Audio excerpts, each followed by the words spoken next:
Hello there, and welcome back to a Talk of the Clones. We're going to be discussing Bad Batch Season 1, Episode 2, titled Cut and Run. Now, let me know what your thoughts are. Angel. Well, thank you. Thank you very much. I'm Angel. I just channeled an inner Elvis there.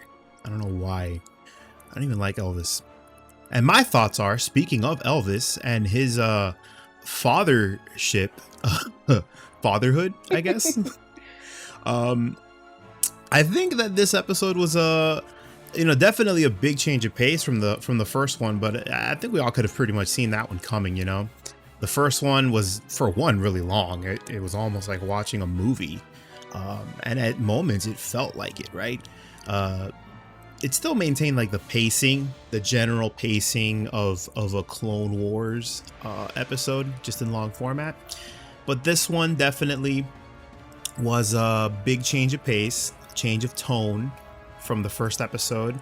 It's definitely, I enjoyed it. I enjoyed it, no doubt about it. I know a lot of people are going to be a little put off by it, but if you're a Clone Wars fan who watched the series, and you're like pretty much you're just not a Star Wars fan who's just watching Bad Batch for the first time and you never saw Clone Wars or anything like that prior, it might be a little bit more jarring, I guess, the dramatic shift in tone and pacing and whatnot. But it is, because it is a television series, it is going to be a little bit more adventure of the week type thing. So think like The Mandalorian, but definitely with much more, I guess, I don't know, like what you would expect from like a Saturday morning cartoon in a sense, right? So this week we definitely covered something a little more focused on the relationship between the clones, the Bad Batch boys, and their new adopted daughter, Omega, who I have to call her Omega. It's weird, but since her little accent, it's adorable, and it's stuck with me. So now I find myself calling her Omega, and I'm not gonna stop. So we definitely explored that relationship a little bit more this time around. We got the introductions, and I think that they're kind of really going into the reluctant father thing, like full speed ahead.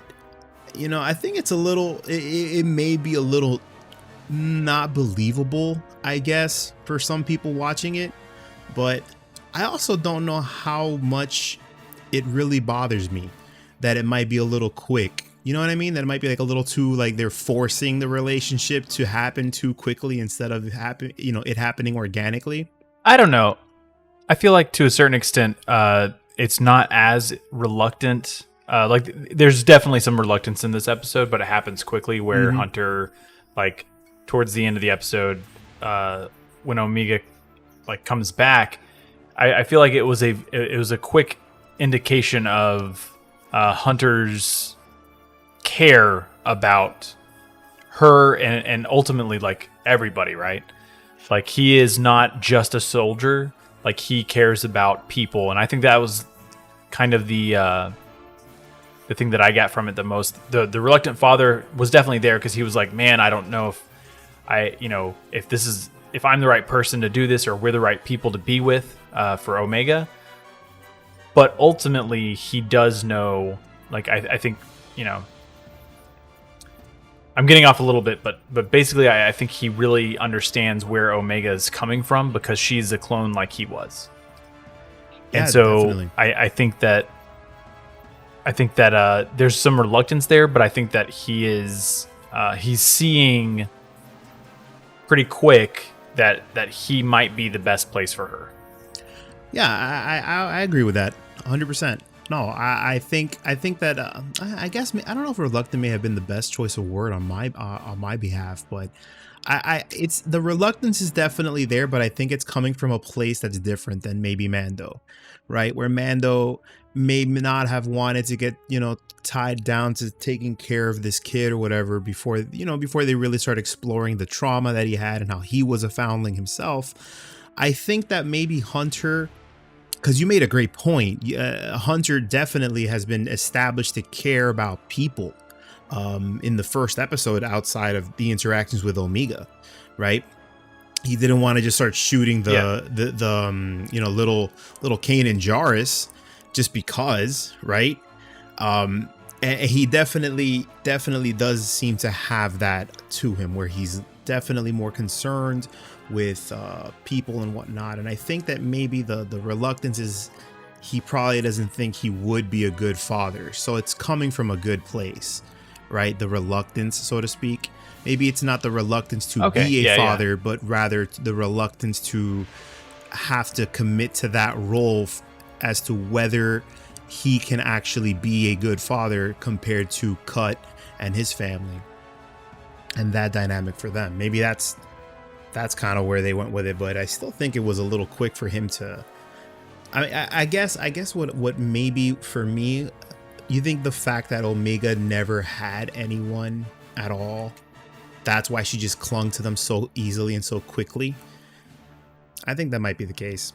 Well, children get attached quick, so I'm not surprised that she was just like, you are the ones I want to be with. This is what it is. I'm sure she also was raised hearing about like the only other, altered clones, and wanted to be a part of them. And this is what she did. She decided this is what I want to do, and she went with them. I do think yearning for family and children has been a theme among the clones, as we saw during Clone Wars. Waxer and Boyle and their kind of like informal adoption of Nuna in that one episode, and we see her come back in Rebels and she's wearing their armor. So I don't know, it could be these are products that were engineered for war. Mm-hmm. This is what all they know is war, and they were sent out as soon as the Jedi came for them, essentially, which is what episode 2 events took place. I don't think they've ever, Hunter specifically, never humored the idea of fatherhood, because why would they? For all they know, the war was never going to end and they were going to die at one point. So this is kind of like him trying to realize this is a potential for my life, but am I even capable of this? Yeah, that's a really good point that I guess I didn't think about until you just said it, was the fact that like Hunter and pretty much probably all the clones never even thought about having a life outside of the war. Yeah, like this whole after the war was a constant thing that was brought up, but in reality they were probably all expecting to die during the war, or not not live because they're accelerated. Yeah, they're accelerated aging. So it's very interesting. I mean, it's definitely an interesting dynamic that they're going to be exploring, I'm sure, throughout this season. And I think it's something that a lot of Star Wars fans are very, very much interested in seeing how it plays out. Because, like Julie said, these are instruments for war with a very specific purpose. And a lot of programming that maybe doesn't really lend itself well to living a normal life. Right? So, how does a tool for then go on and have autonomy, and how do they really adapt into the world? I think that Cut is a good early example of that. It just goes to show, we were genetically engineered for combat, for specific reasons, but Cut went ahead and he literally just established a family, right? Yeah, and if you could recall that episode, yeah, but Captain Rex and the rest of the 501st did not look on Cut favorably, and as it showed with Echo saying, "Why would you trust a deserter?" Cut chose to desert because he wanted more out of life than just being another pawn in this war between the Separatists and the Galactic Republic, and it worked out well for him, I think. Yeah, no, it did. I think it really lends itself, it's just one of those things. I really got to hand this to the team that worked on Clone Wars and works on Bad Batch. They do such an excellent job at really humanizing the clones, so that you now, if you were to ever rewatch the Star Wars prequels, I feel that you would definitely have this like looming feeling that as you're watching the clones go to war, the stakes are now actually there. you can feel that these characters they do have personalities. They're clones, but they're just as human as you and me, you know? They're not lesser. And I think that the original prequel presentation, like when you watch the prequel movies, it's like the stormtrooper effect, where the stormtroopers are all wearing helmets, so they're supposed to feel way too uniform, and therefore you as the viewer, you don't really feel bad if a stormtrooper gets shot, because it's just like this dehumanized entity. You know what I mean? And I think they've done a really good job at humanizing the clones through these series, that now when you go back and you watch Attack of the Clones, you know, it sits with you a little differently. And especially when you watch Revenge of the Sith, I would say at this point, it's totally different. Because I remember when I first saw Cody, you know, shoot at Kenobi, give that order, I was like, man, what a jerk. But who the hell's Cody? You know? Now it's like, Cody, you monster. You know? How could you? And it's different now. And I think that the Bad Batch is doing a really good job at showing us that way forward with the clones so far. So what was the comment that you made, Julie? Last week we got the Sad Batch. And this week it's the Dad Batch. This week is the Dad Batch. So it's going to be a theme now, going on until the end of episode 16. I know I speak for the viewers when I say that I demand a pun a week. It's too good now. We need one. And that's your homework. We're gonna need puns out of you, Julie. Okay, I'll work on that. Fantastic. So Jamie, moving forward. What was your general feel for this episode? What'd you think about it? I liked it a lot. Number one, obviously, I did not watch the Clone Wars the way that other people on this podcast might have. So this is kind of a new thing, and so the first episode was obviously like a longer movie, which I enjoyed, but I really dig the story of the week, kind of old school television stuff.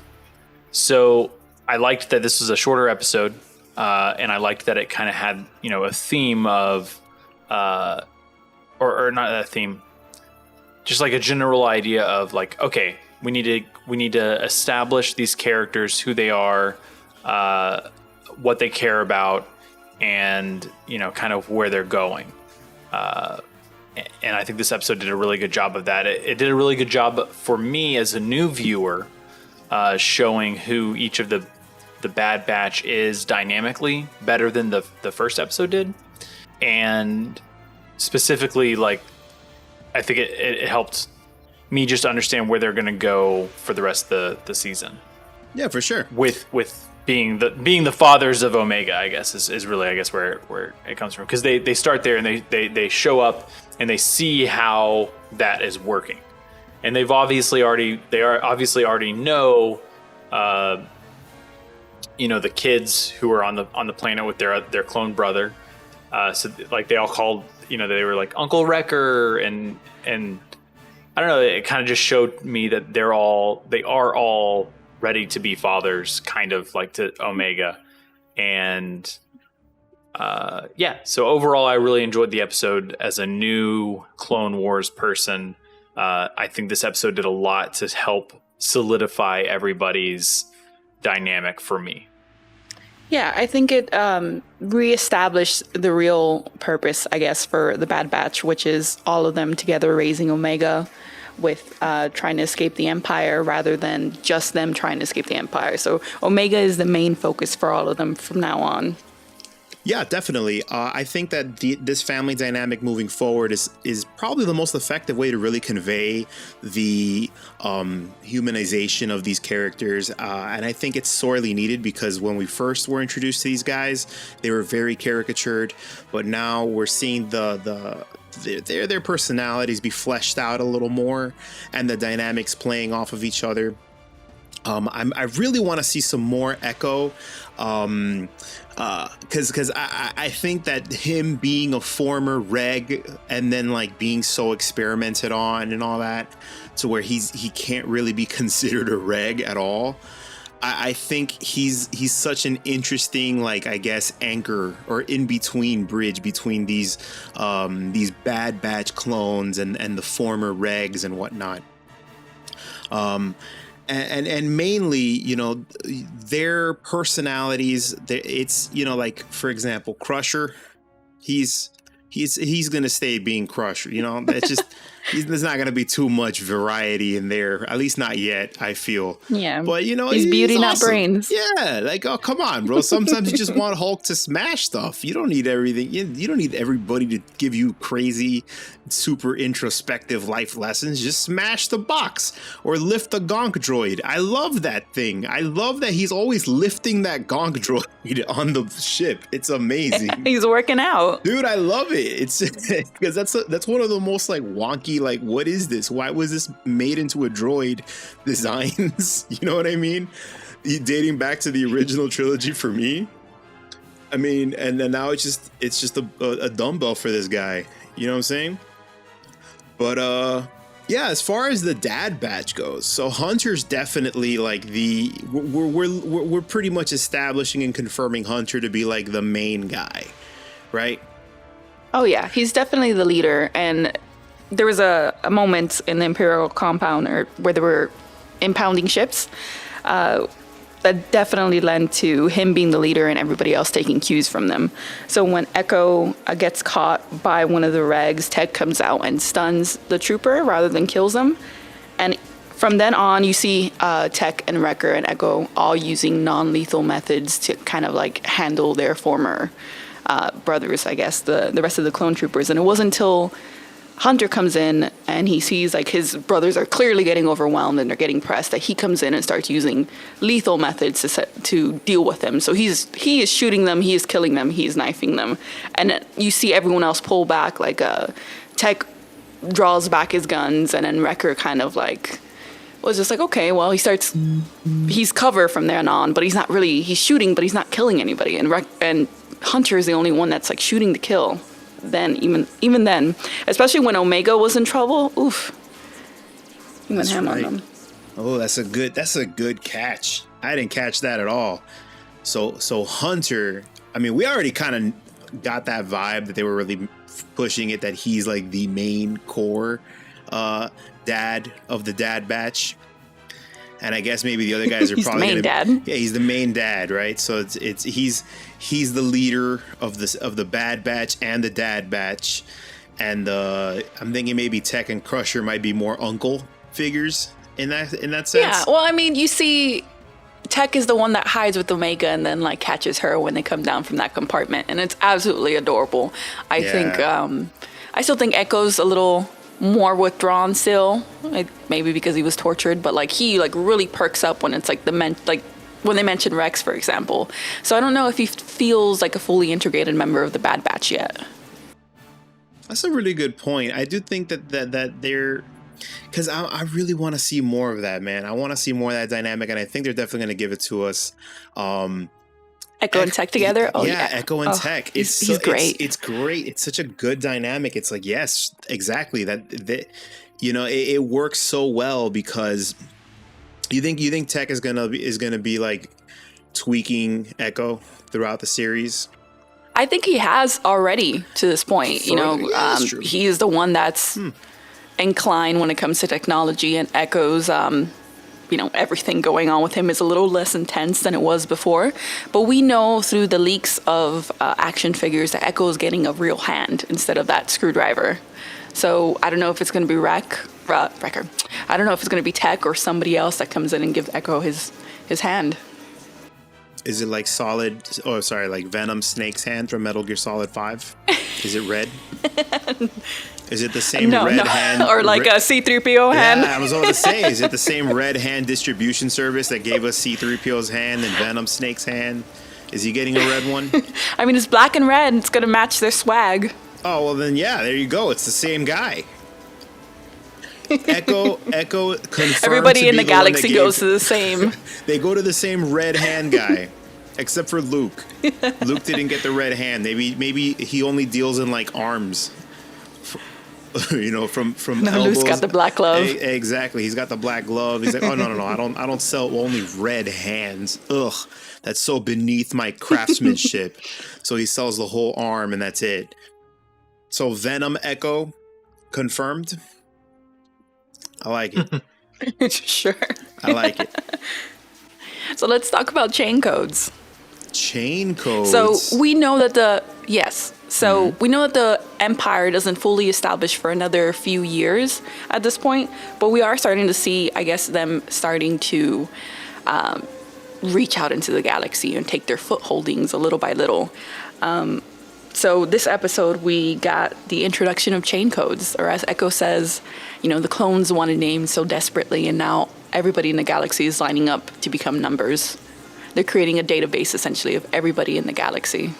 Yeah, that was a fascinating. And it's point. terrifying. And yeah, it's insane because I mean here it really I think that's something that's definitely a wonderful opportunity to really expand and show us how like sinister the Empire control. feels. You know what I mean? Because you know it's you know when the prequels end. And then the original trilogy begins. There's a huge time jump between them, and it's just like, oh yeah, government's big and powerful, and they're evil and whatnot. But they're really showing you how like jarring it is, the transition, right? Mm-hmm. The clones were like so friendly, and like they were a force for Now for they're what pushing they over believed this, to be like- good. Yeah. Now they're just like pushing people. And that poor guy over. trying to board like Yeah. the shuttle, and they just pushed him over. Like, that is not something you typically see. Yeah, Or and we it's- have seen up to this point. Exactly, and it's super jarring, right?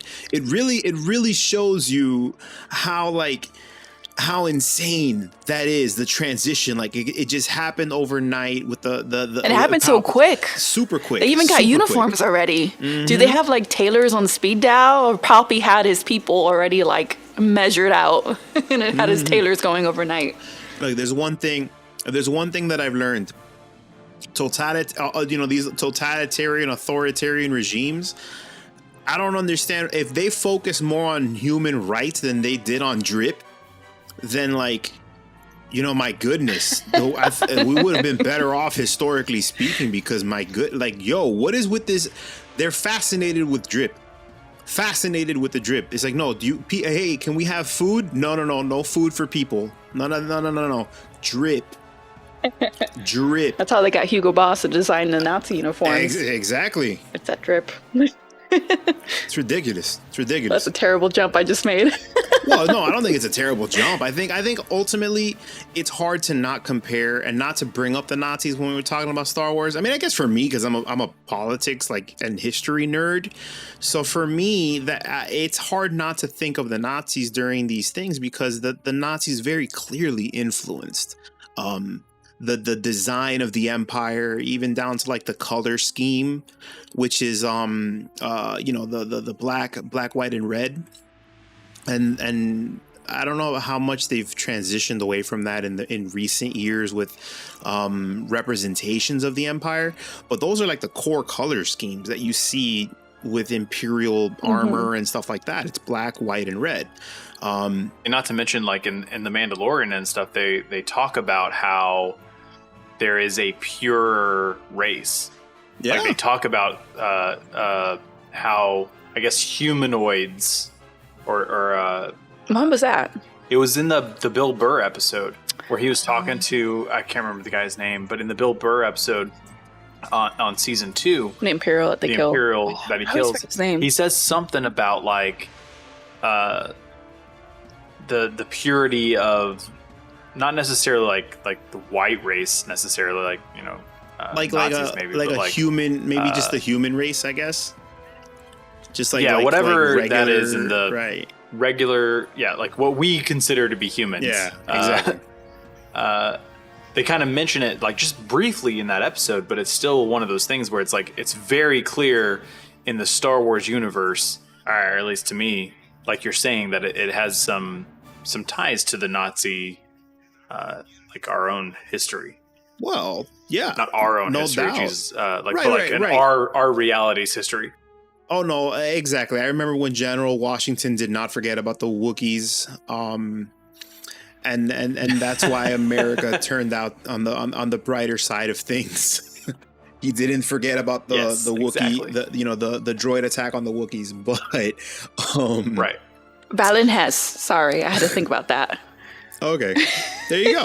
There you go. Well, Took a sorry, minute. guys. You got it. Hey, you got it. It was gonna though. bother Don't worry me. about it. Don't worry about it. But yeah, it's hard not to talk about that, or well, to not have it, be this thing that you think about, because Lucas did consider that in his design of the Empire, and his like, I guess, like the kind of commentary that he wanted to give with the prequel trilogy, right?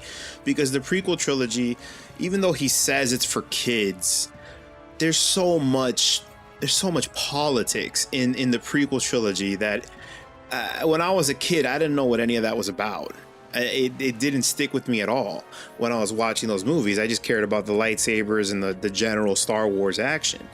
But there's a reason why Emperor Palpatine, when he became the leader of the Senate, he was the Chancellor. I believe that was the highest political position in the Senate, maybe not the Senate. Well, he but, made himself the chancellor. Well, yeah, he made himself the Chancellor through.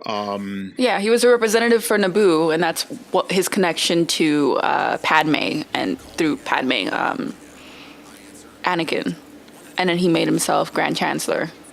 Was it Grand Exactly. Chancellor? Yeah.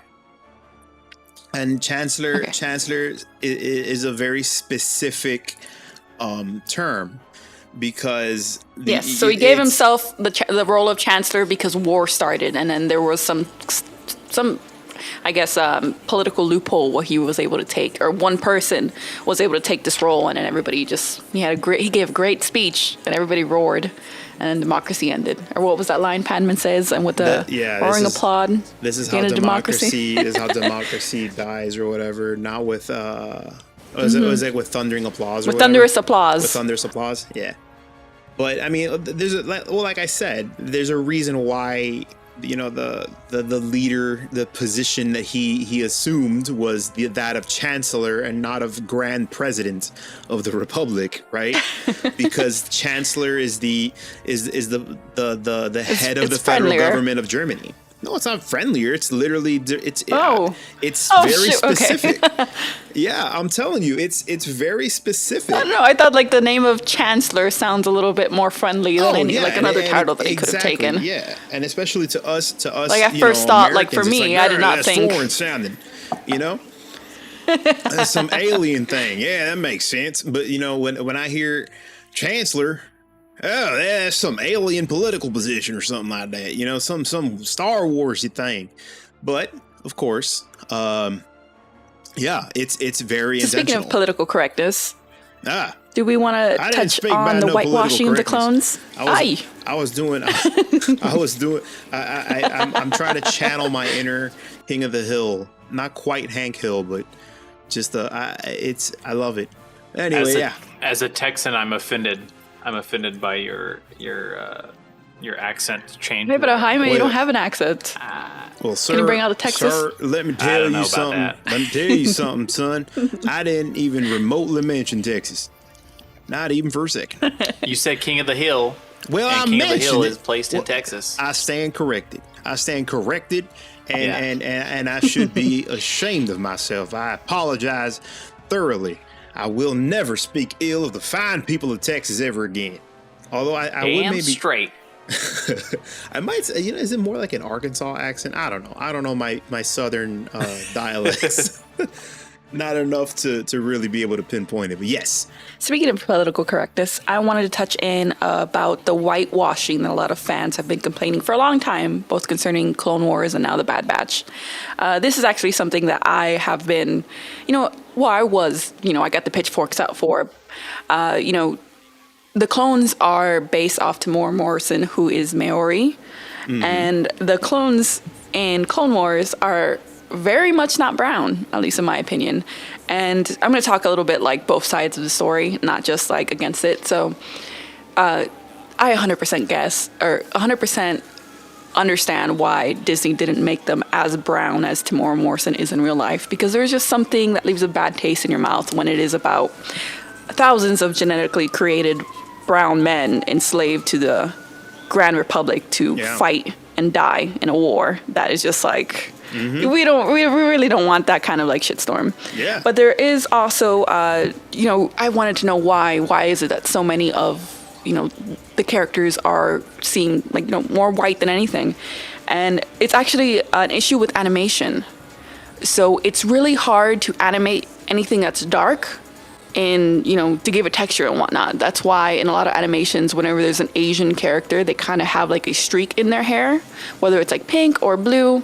I forget exactly what term they call it. It's because when you have darker hair, you can't animate it fluently. So you don't get that same movement that you could get in like a character with red hair, where you can animate different strands, orange and yellows. If it's black, you have nothing really to give it any sort of, you know, pop on screen. So I get why you usually have to like rely on shininess, like the sheen. Yeah. So I get why early on in the Clone Wars, why they chose to whitewash characters. However, as the animation got great, and then we moved on to Rebels, which was like a secondary channel of Disney World. You know, we got so many different, you know, a wider cast of characters with different skin tones, like Kanan and Sabine. It didn't make sense why now we got the Bad Batch and we've gone back to like very whitewashed characters. So people are upset that Kanan, for example, is very white. And then the designs for Tech looks like a white man with a receding hairline.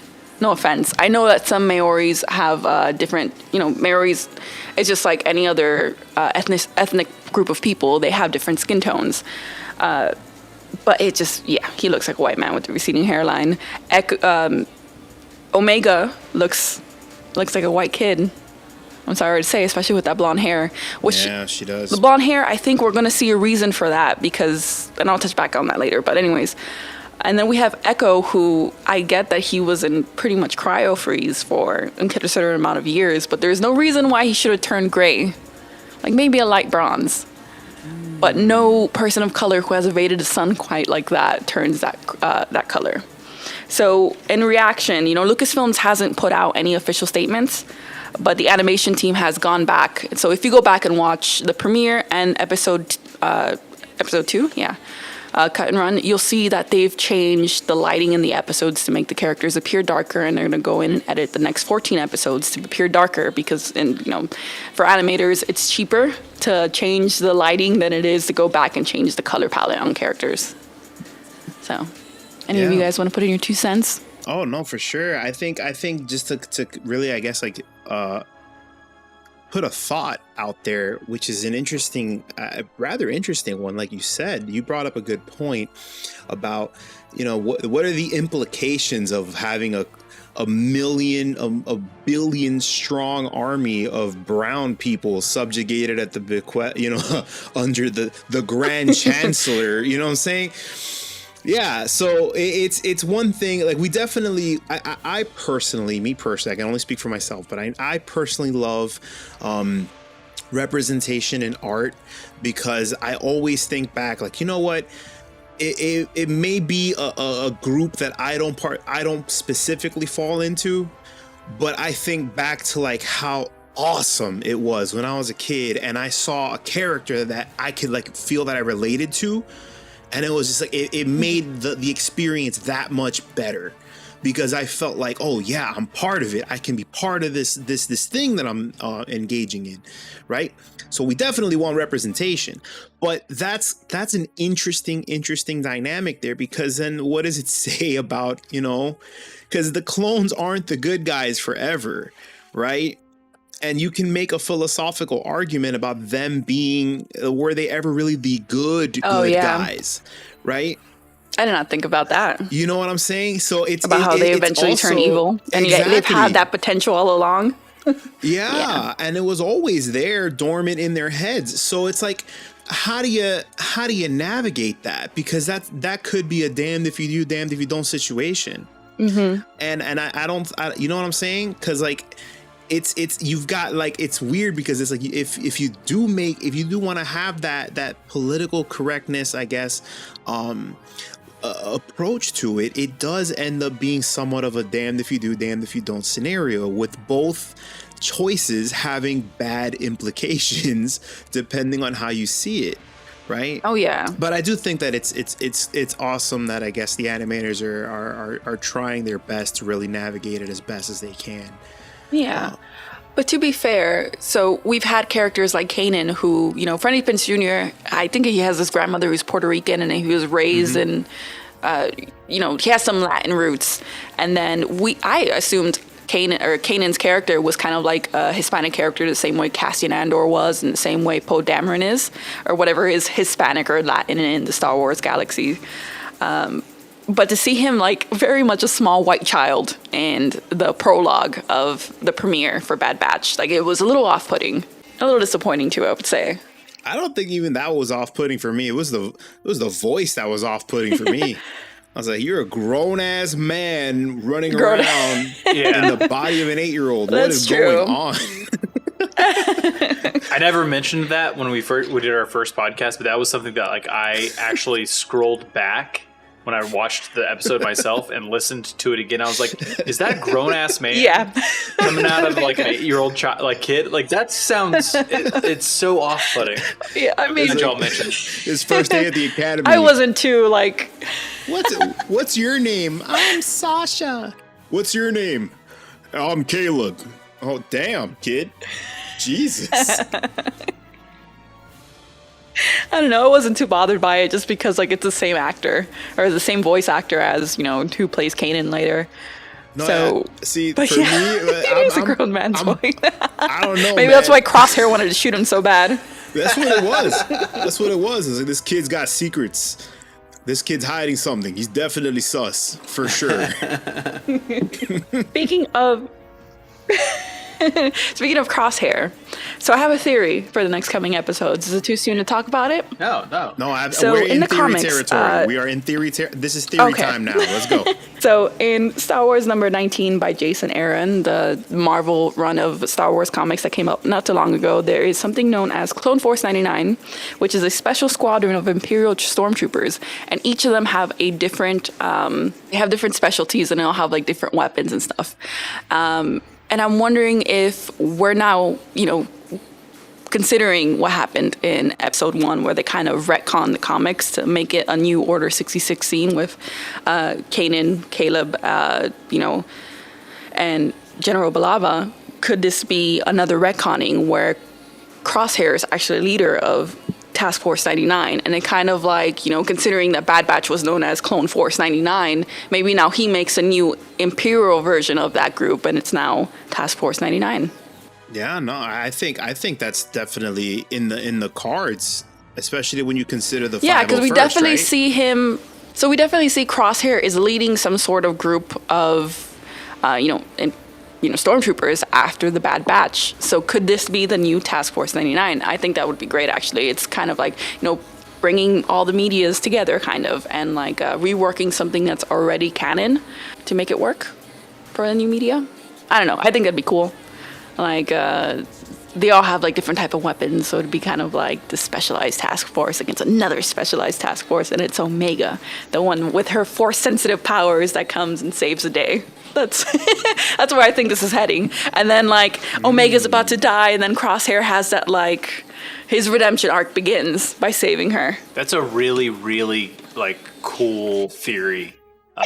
That basically Crosshair's obviously like, and Omega is what triggers the redemption theory for Crosshair. Yeah, but not just the redemption thing. Like we're obviously going to get that, or we're hoping. We have all, especially now the second villain has popped up, so Crosshair is evidently not the villain. Yeah, he has the opportunity to be the redemption.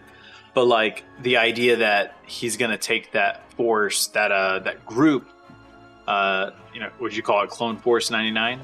Task Force 99. So Bad Batch is Clone Force 99. Okay. And the new one is Task Force. Yeah, so that's got, you know, the poeticness of of art in there. So yeah, I think that's a really, really cool theory. 99 would not have appreciated Crosshair bringing some brothers to kill some brothers, you know? That's true. Poor 99. Oh man. Oh, my theory sucks.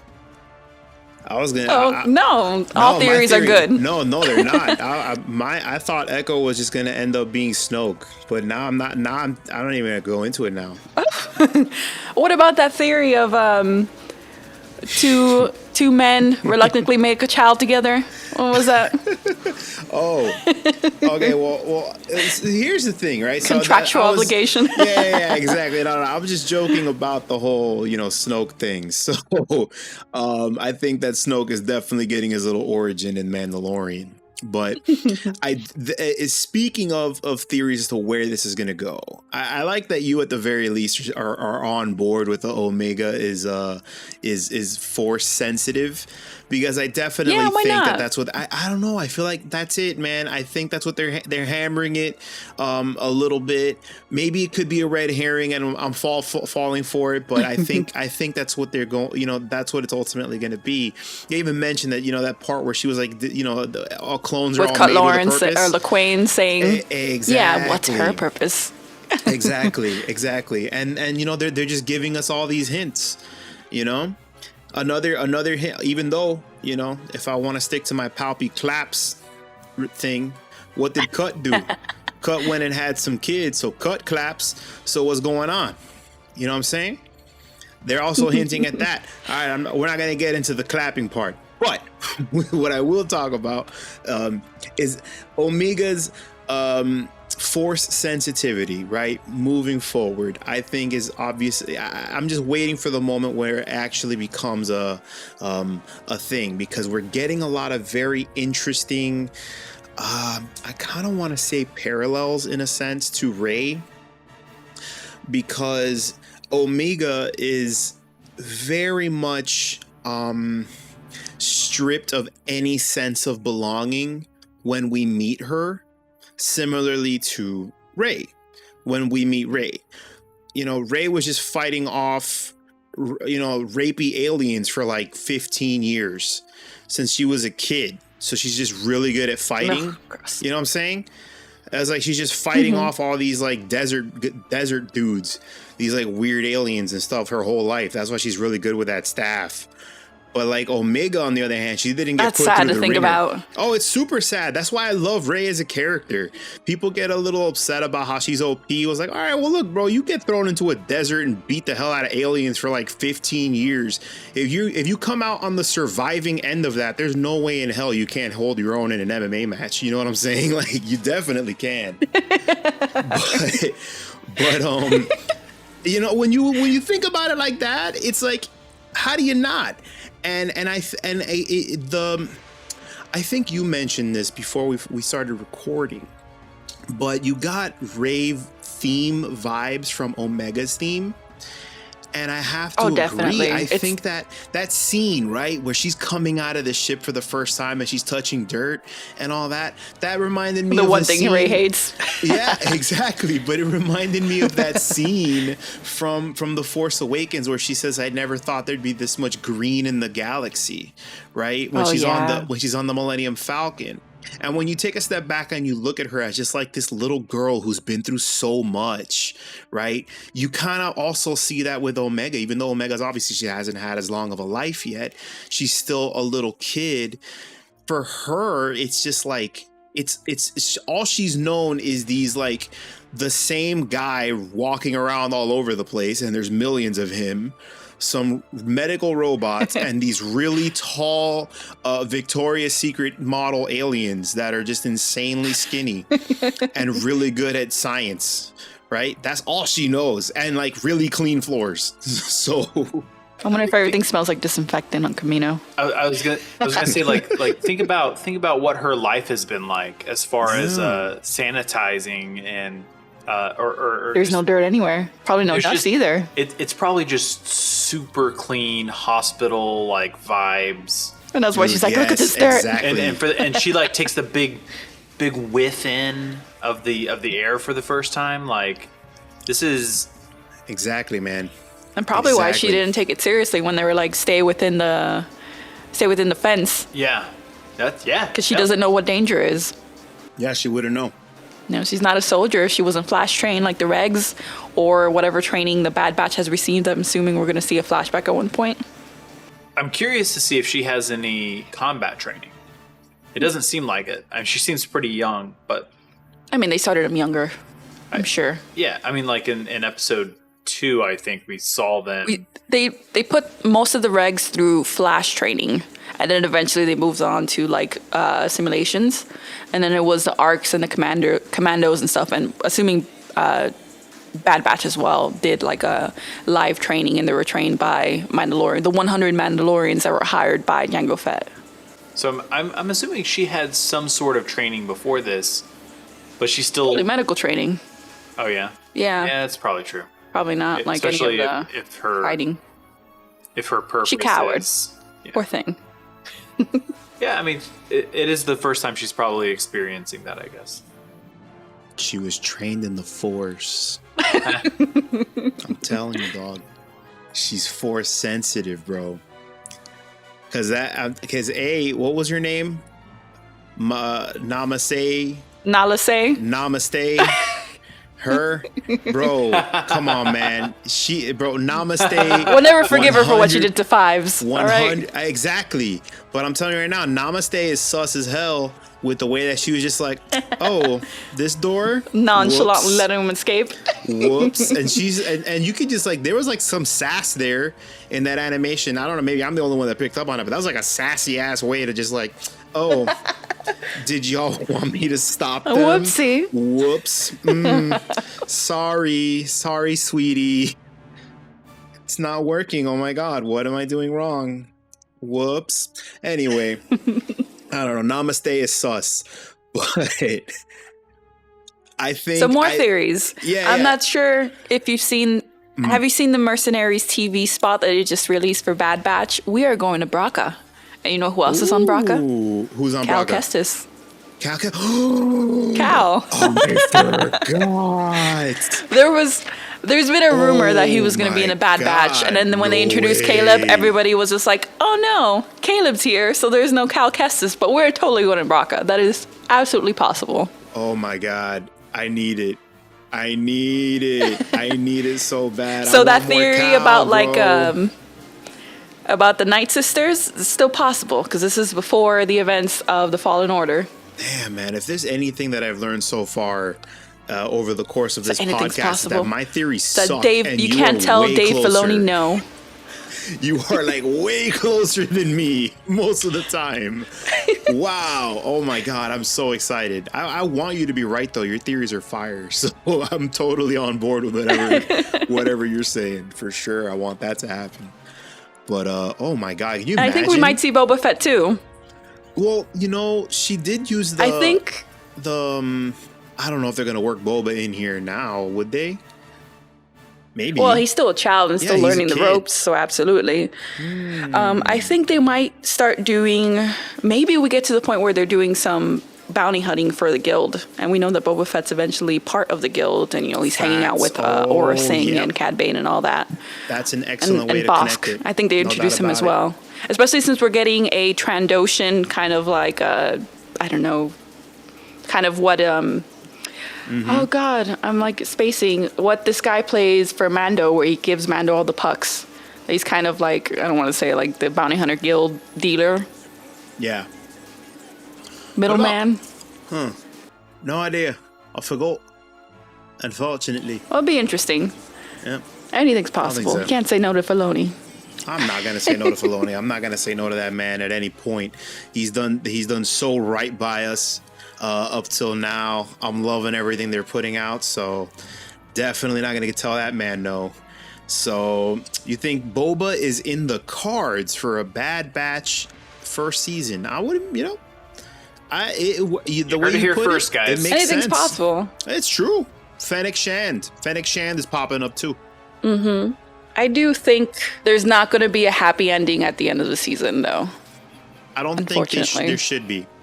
Unless they start planning for a season 2, I don't think there's going to be a happy ending, because then, we haven't seen them in any properties that, take place later.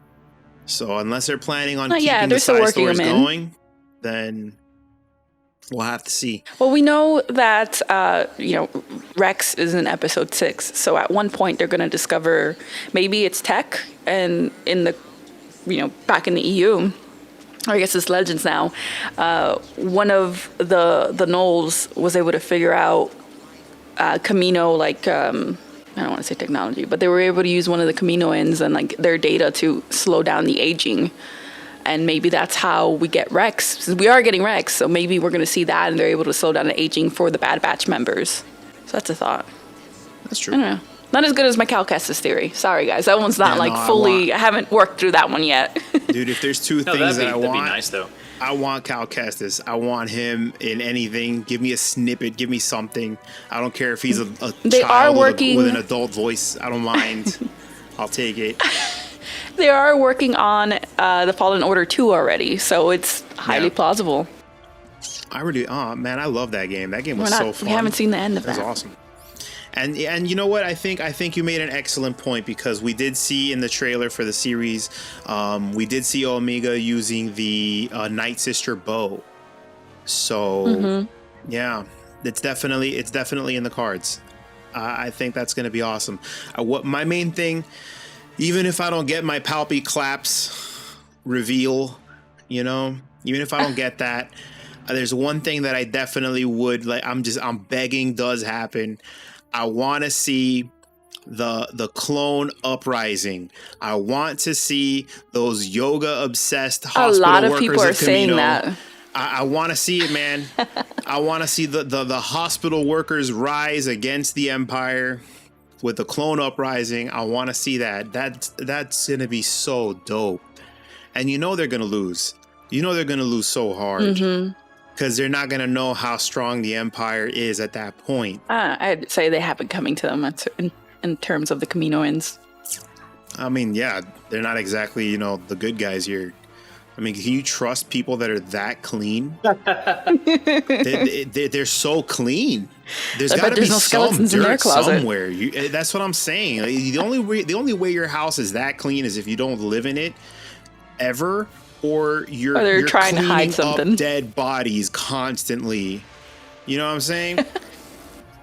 I'm telling you, bro. Namaste is sus. In all reality, they probably are cleaning up dead bodies quite a bit, because you think they're all just dumping them into the ocean and those weird whale flying things just eat them up. Oh my goodness! Could you imagine how did that even? How did that place even get built? It's whatever, man. I'm not gonna. We're not going to discuss the Camino and the backstory and their architecture and whatnot, even though they're definitely sus. But I want to see that uprising. I want to see some more clone-on-clone action.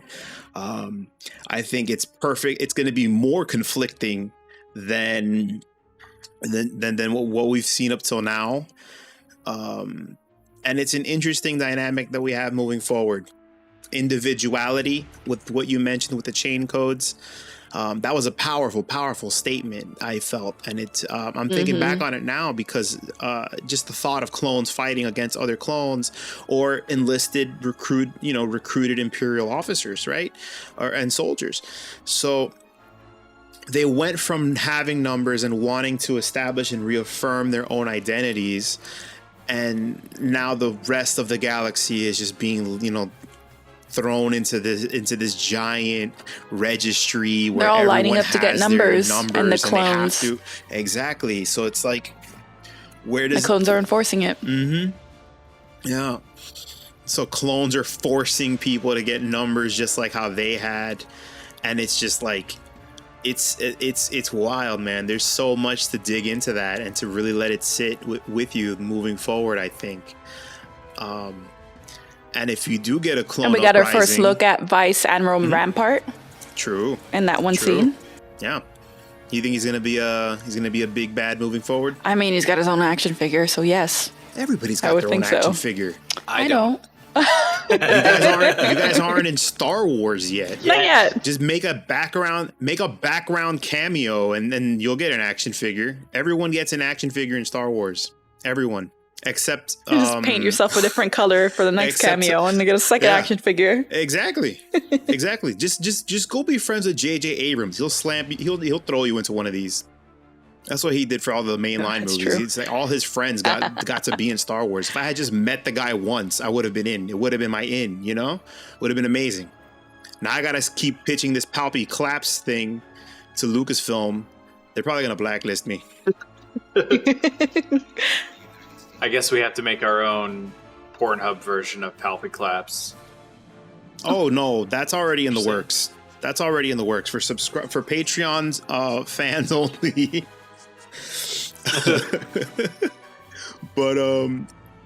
but yeah, you know, it's just it's gonna be educational too. It's gonna be educational. You know, when two consenting grown men are contractually obligated to produce genetically modified human beings, you know, that's the magic, baby. That's what happens. Palpy claps, possibly into a test tube, and then Omega.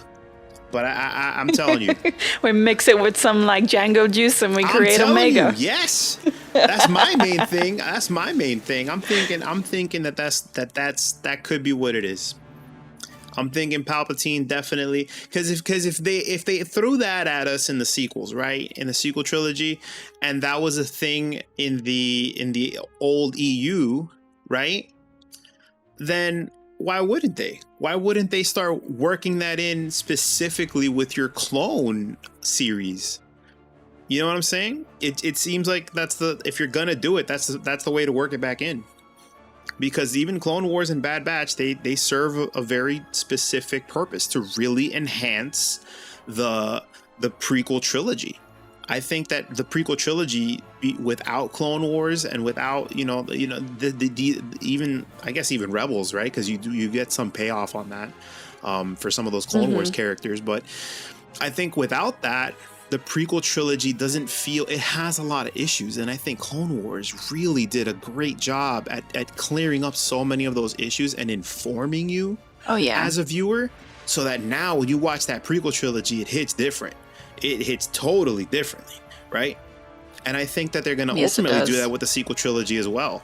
Which begs the question, can you just make a trilogy of Star Wars, have it be garbage, make $5 billion on it, and then just like retcon and fix everything up with animation in 10 years down the pipeline anyway? They made a prequel and then they fixed it up with they made a prequel that was garbage and fixed it up with animation, so it's totally Yeah. plausible. I don't know Except what it says I about think me, they're though. fixing the I think the sequel is getting fixed through a live action. I think the Mandalorian is going to clear up a lot of questions that we had about Oh, the sequel. yeah. Or Yeah, which is unfortunate. and then the I would Ahsoka like to- theory or the Ahsoka series is coming out. True. I can't wait for that one. Cannot wait for that one. All right, folks, I think it's time to wrap up the episode. We've discussed the Cut and Run, episode 2 of The Bad Batch.